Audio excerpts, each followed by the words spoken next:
Olá a todos, muito bem-vindos. Hello everyone and welcome. My name is Gilberto de Lima. I'm a medical oncologist at the Sylvester Comprehensive Cancer Center at the University of Miami.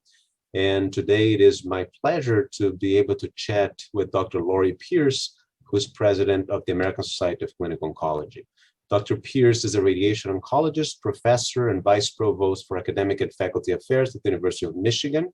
And she has played a very important role in radiation oncology in general, in cancer care more broadly, but very important role in setting the theme, as every ASCO president does, for the annual scientific meeting, which is what sets the tone and lets us know what is the most important issue we're facing as oncologists in that particular year. And the theme for this year is equity. So I'm going to ask Dr. Pierce to let us know in her own voice and in her own experience what that means for her and why it should matter for ASCO and for cancer care around the world. I'm delighted to talk with you today. And yes, I'm very happy to talk about our theme. It's equity, every patient, every day, everywhere.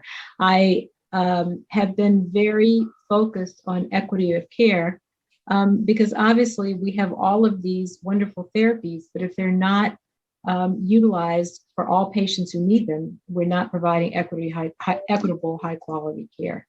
And as a child, I lived in Washington, D.C., but I had family in some of the smaller towns in North Carolina, and you could see some of the differences in terms of healthcare between those who were white and those who were Black.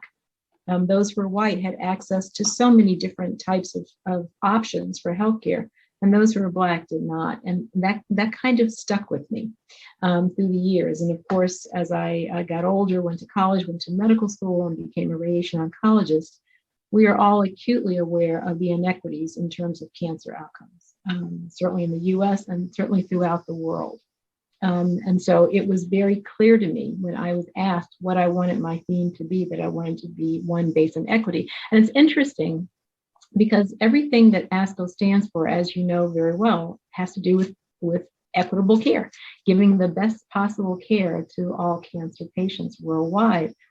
And so when I was fortunate enough to be voted to be president in my president-elect year, I looked through all of the themes that all of the 56 prior presidents had adopted, and there had never been a theme on equity. So it was perfect. It was perfect that it would be my theme. And then shortly after that, the pandemic came. And of course, it became very clear that the pandemic has laid bare all of the inequities. There are longstanding inequities long before the pandemic, but the pandemic exaggerated them. And I think for those who hadn't really thought about it before, yeah, absolutely thought about it because of the pandemic. And then in the US, so many heinous acts that were seen on the television. There was a period of time, as you know, that almost every evening there was another death at the hands of the people who are paid to protect us. Also, for many, many reasons, equity was I think the right thing now. And I think many people also agreed it was the right thing for where we are in our society right now. How do we define and how do we implement action to face equity in oncology, in cancer care and cancer control in general? Of course, that is, what a question. You know, if I had the magic. We could probably go a whole week just to set the theme. We could go a whole week on that. And there's so many levels. And so I think, oh my gosh, we need to have more diverse providers, more providers that look like the patients we serve. Not that every patient of color has to have a provider who's a provider of color, because they're excellent providers no matter what color we are. But there should be a percentage of providers that look like the patients we broadly serve. And of course, as you know very well, when you have a diverse group, you're bringing in thoughts and ideas. You're thinking outside the box, and it makes us all stronger because of that. So we need to have more providers. We need to have more patients, oh my gosh, more minorities going to clinical trials. And we're working on that, and I can talk with you more about that in a moment. But of course, we know that clinical trials provide the absolute best care that you can provide. And we know that there are so many minorities that are significantly underrepresented in clinical trials. We need to vary the eligibility criteria so that when patients want to go on trials, they can actually go on the trials, that we're not so restrictive that we can't bring patients on board. We need to have more outreach to communities. And I want to emphasize that. We of course can come up with many ideas for how best to provide more equitable care.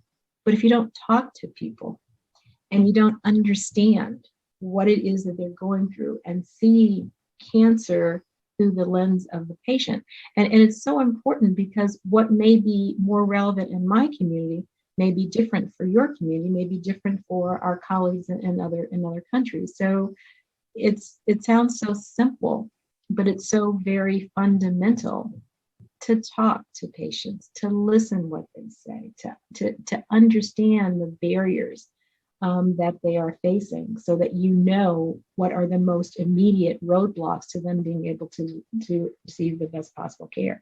And then there's advocacy, and more advocacy. Once you understand what those limitations are, you are better able to advocate to the appropriate colleagues who may be able to help at a local level, at a state level, at a national level, at a global level. And so it's so important to be able to take the real stories of our patients to other constituencies, because as large as healthcare is, we can't answer all these problems, right? We have social determinants of health. We have so many things that are in aggregate causing the roadblocks that our patients see.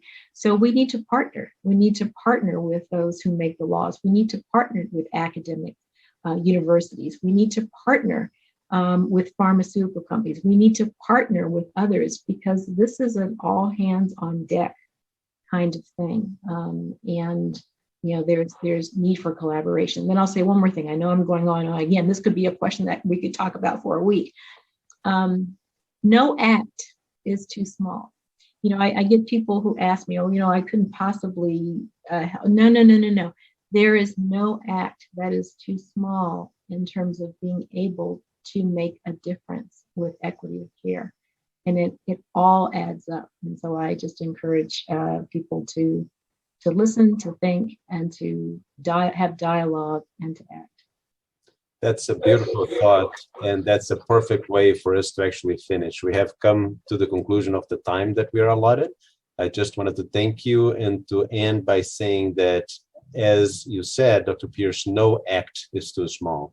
We have to act globally by acting locally, and that's how we're going to be able to bring equitable care to all of our patients, no matter where they are and no matter what color skin they have. Thank you so much, Dr. Pearson. Thank you so much for ASCO in showing leadership in this theme and so many others in our scientific endeavors and clinical endeavors as oncologists. Thank you. It's been my pleasure. Good to see you. Good to talk with you.